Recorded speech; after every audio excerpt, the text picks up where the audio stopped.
Bienvenidos, and welcome to my channel. I've been a fan of D&D for a very long time, and beyond the very cool dice, great storytelling, and imaginary worlds, I fell in love with the miniatures. I painted my first minis around that time, and have been painting them ever since. So follow along with my channel, and see if this old dog gamer can learn some new tricks. Welcome to episode 19. I decided to take a break from the zombie horde to work on my new character mini, and I thought I would do things a little differently this time. In other videos, I talk about the process, the technique, the paint, and sometimes the equipment. This time I'm going to talk about the character I'm building. Maybe a nugget or two about the process, and possibly talk about my week if I feel like it. So time to go off script and take a look behind the curtain at the guy holding the brush. Okay, so as you can see, I'm a very big fan of Hero Forge. I use it a lot for a lot of different minis, mostly character minis, but you know, that kind of stuff. So, can I talk about my character now? Would you like to hear about my character? Okay. So let's talk about my character. Well, let's start with the setting. My friend started up a campaign for the Wildermount setting, which is part of the Critical Role setting, which I can't help it. I love Critical Role. Currently on season 2, it was a live episode, episode 98. Anyways, I love their live episodes. Sidetracked. Back to my character. So, what I like to do when I play in a setting I've either never played before or am not as familiar with, I like to choose a character class or a character race or a character subclass that is unique to the setting. Well, this time I decided I'm going to go with Fighter and use the Echo Knight once I hit 3rd level, of course. But as my DM pointed out, being a vanilla human, what would I be doing as part of the Kryn Dynasty, having the secrets of the Echo Mage, or Echo Knight, sorry. So I decided to come up with a bit of a in-depth, fuzzy kind of background. Basically, my character, who goes by John, is a human male in his 30s, always had a knack for fighting. And it just was almost like a sixth sense, which allowed me to take the blind sight fighting style from the Tasha's Cauldron of Everything. And so, yeah, I'm really good at swinging a sword around, but I can only do it properly if I close my eyes, because that's what feels the most natural. Don't know why. My earliest memory is actually being an adult and waking up in prison in the Kryn Dynasty. Don't know how I got there. Don't know why I was even arrested. I do know that I killed several soldiers before they were actually able to take me into custody. But instead of torturing me as a prisoner, they decided to use me to their advantage, and I was strongly volunteered for their militia and was beginning my training towards the Echo Knight specialty class. And before I could complete my official training, the division I was with, that I was training with, was ambushed and slaughtered. And during the attack, I was severely injured. My left arm was burned almost from shoulder to wrist. Ironically, that is where the only mystery that I have from any kind of a past or identifying marks was a tattoo. In the letters, it basically was J0NEE5. And that's where I got the name John from. But it was burned beyond recognition during the attack that killed my platoon. So I don't have any kind of a marking or identifying feature that's going to link me back, hopefully, to the Kryn Dynasty if I ever get caught. But being the only survivor, I decided it was time to leave my volunteer position and start making my way across the wild. So literally the only things I had that I could scavenge from the ambush, I made my way across the southern part of the continent through the wilds. I begged, bartered, and stole passage from ship to ship until I made my way to Port Namali. By the time I had gotten there, I was outfitted with as much equipment as I could muster and gather. Very patchwork, very vagabond. In my mind, I picture Strider and his rough around the edges type look. And I just wanted to keep to myself. I've been doing small mercenary jobs, nothing unethical by my standards, but nothing that would be considered mainstream ethics by any stretch of the imagination. But I managed to make my way across the southern continent to Port Damali, and that's where I met the group of adventurers. Unfortunately, I missed session 0, which was the setup session. So I made my character kind of separately from the rest of the group. That was a bad day. My daughter was in a car accident and totaled her car. She's fine, thankfully. And so, that was kind of a hectic day, but I wasn't able to make session 0, but that's okay. And I showed up and met up with the rest of the group in Port Damali. They were already working on trying to find the secret of a dagger that they had come across. And we were trying to get away from they were trying to get away from some kind of shadow cult. But I fell into this group of ragtag misfits, and I mean, that's kind of perfect because I'm a misfit unto myself. But we're first level is where we started. We're now second level. Once I hit third, then I can start issuing into the Echo Knight part. So when I did the mini, I wanted to mimic a lot of the rough, wild ranger, of course, the Aragorn look. So I've got the bows, the arrows, the sword on my hip, the rough, earthy clothing, dark greens. I really like the dark greens and the browns. Actually, for the trim on his jacket and cape, no, it's not a cape. It's more of a jacket than really. I used kind of a reddish brown on the trim, and it makes a nice contrast to the regular leather brown and whatnot that I've used. But I'll put pictures at the end of the video showing the final outcome. But I'm pretty happy with the way he turned out. He looks pretty badass. My original intention with the mini was to print 2 copies, one regular and one using clear resin. I love clear resin. It can make great invisible tokens and whatnot. But it wasn't turning out the way I wanted it to. It wasn't looking right, so I'm going to go back to the drawing board on that. I'll probably just print another one in clear, and then just do a dry brush of white and some blue just to give that Echo Knight look similar to the book. And that way I can have the 2 minis. But I do like the features of the Echo Knight, being able to be within a certain range of a Echo copy of you and trading places, being able to affect that area, choosing to go back and forth. A lot of cool features. And I think with the character point that I put in with the blind fight, having been able to blind fight since, and I'm guessing an early age, I can only remember recently.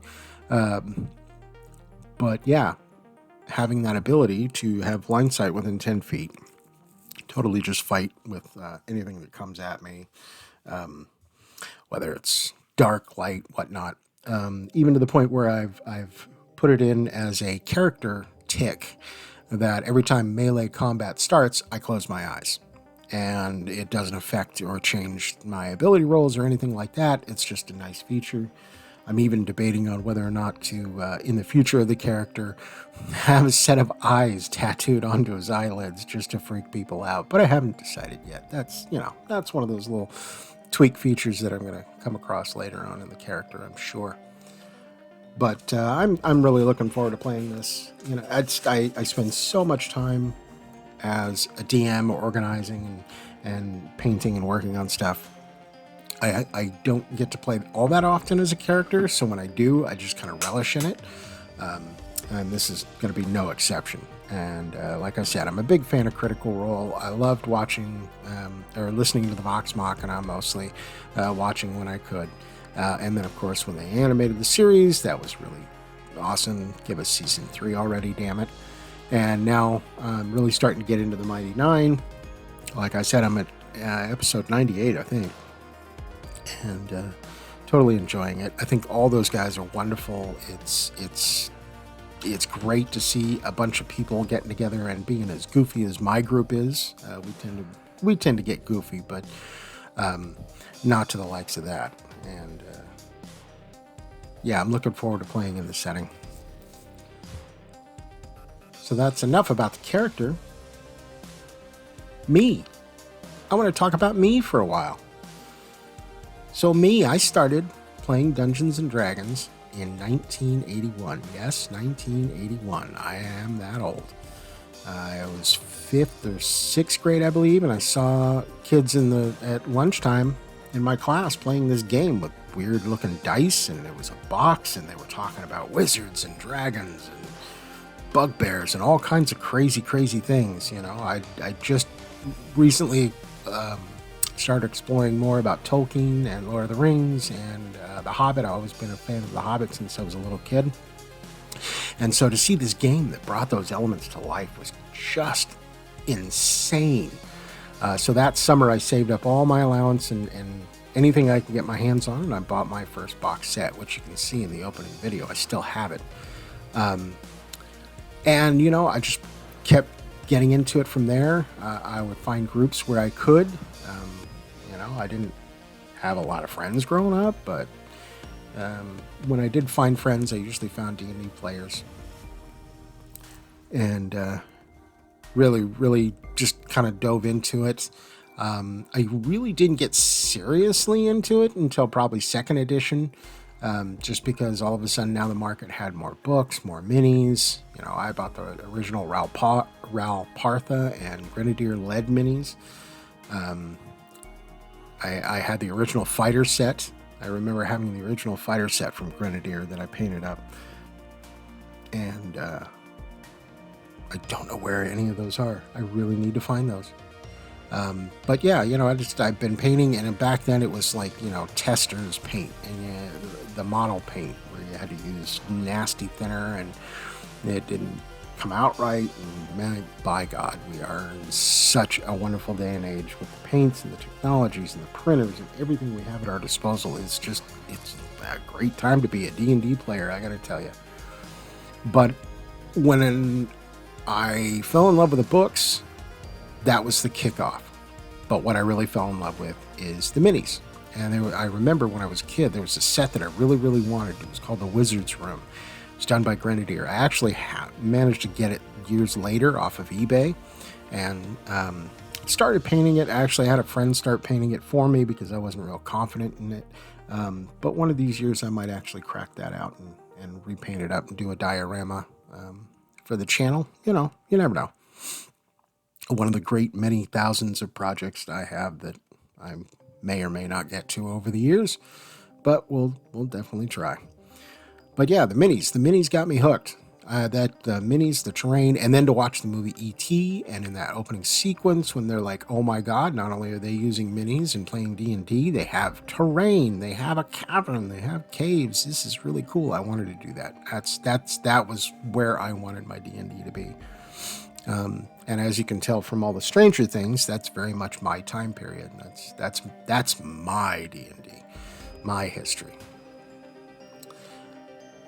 But as the years went on, you know, we got to 3rd edition. I think when 3rd edition is when I really dove in feet first. And I got all the 3rd edition and 3.5 books, and I had a regular group that we met every week and played, took turns DMing and playing as characters, and that was really when I got into D&D seriously. That was about 20 years ago. And it's been great ever since. I've been playing in one fashion or another since. I currently have 4 games I'm a part of, 2 of which I'm the DM and 2 of which I'm players, and we rotate out from as we see fit.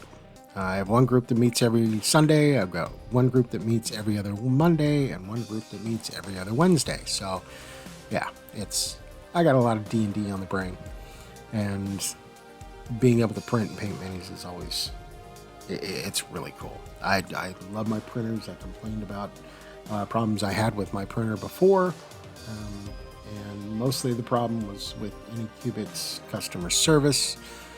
Their motor burned out less than 3 months after getting the M5S, and I contacted him. They were like, Johnny, on the spot, we're going to get you a new motor. It's in the mail, blah, blah, blah. Almost 2 months later, I still hadn't received it, and sent them a message, and they were like, oh, we're sorry, it got returned to us as undeliverable. And the tracking history showed that it never even left China, but that's a different story. Finally, they got me the motor. I got it fixed, and yeah, I'm back in business printing again. So I'm pretty stoked with that. Trying to find things to talk about here. Well, I'm going to talk about my week. Yeah, kind of disappointed in the internet right now. Lila Mev, the mini witch, I follow her. I'm part of her Patreon, and she posted a video the other day that was like honest and real. She was having a rough time and needed to talk about it therapy-wise. I get it. I totally get it. I struggle with a lot of problems of depression, anxiety, and PTSD from different things in my life, but she wanted to voice it out, and I thought that was really, really cool, so I shared it. And I shared it to a few groups on Facebook, and oh my God, did people just come out of the woodwork to complain. Really? This person's having a moment and sharing it. If you don't want to join the moment or you don't want to watch it, don't watch it. Don't go out of your way to comment and trash talk people. We're in this hobby together. This is, we got to support each other. Right or wrong, we have to support each other. Otherwise, the zombie's going to die out, and we're not going to have anything to do. It's just going to be 5 people on YouTube talking about their minis, and nobody else is going to care.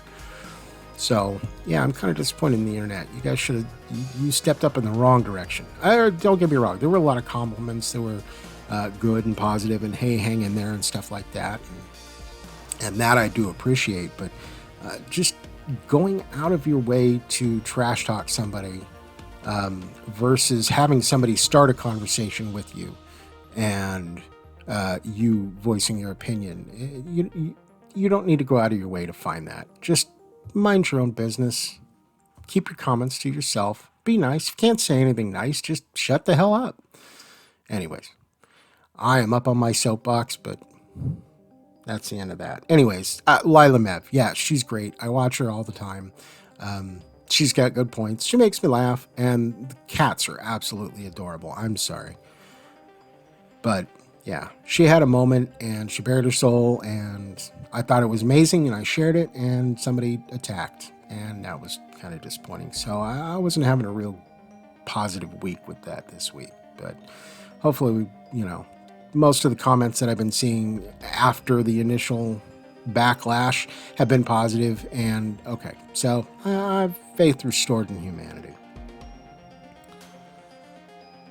That's about the end of my spiel, and it's coming to the end of our video, my video. So I'm just going to take this time to say thank you for joining me. I know this is kind of weird and unorthodox and a little bit narcissistic, which I'm not a narcissistic person, but hey. But yeah, I just wanted to take a time. This is me time. This week was me time, so I'm sharing me. This is me. For the next one, episode 20. Yay, 20 episodes. Damn. Took me long enough. I'm probably going to jump back in with the Zombie Horde. I do have another project. It's only one single mini that I'm doing for a friend at work. I'll probably jump in on that one and then finish out the rest of the week with the zombies. But, this is supposed to be a weekly journal in my painting, and not so much, it's not designed to be instructional videos. I'm not trying to teach anybody anything. I'm just sharing what I'm doing. It's a video journal. Every week I paint, and whatever I paint, I talk about at the end of the week and make a video. If it works, it works. If it doesn't, it doesn't. And I hope you do appreciate it. If you do enjoy my videos, please subscribe. The numbers go up. I'm at 79 currently. I would love to reach 100. I know that's nothing major, but it is to me. Like, comments. I'm definitely interested in comments. In fact, if anything you've seen in this video and you have questions about the painting part of it, not just me rambling on about myself, post them in the comments below. I do my best to try and comment or at least acknowledge everybody's comments. And I want feedback. I want to know, does this work? Do you want to see more of this? Do you want to see less of this? Do you want a hybrid where I talk about the mini that I'm painting on, or the product, or the techniques that I'm using, and then splash in a little bit about my week or whatever? I'm just doing this as a kind of a therapeutic way to get through my day-to-day life, because God knows it's not a great world out there at the moment. And I just thought I would share it with you. So if it's something you want to see more of, great. If it's something you want to see less of, please let me know. As long as it's constructive criticism, I'm open to just about anything. But yeah, hit like, subscribe, share my videos. Please broaden my audience. I'm not looking to get famous. I'm not looking to get rich. I'm just looking to put out what I do and find people that appreciate it. Well, that's the end of my time, and I'm going to sign off now. Until next time, they ain't gonna paint themselves.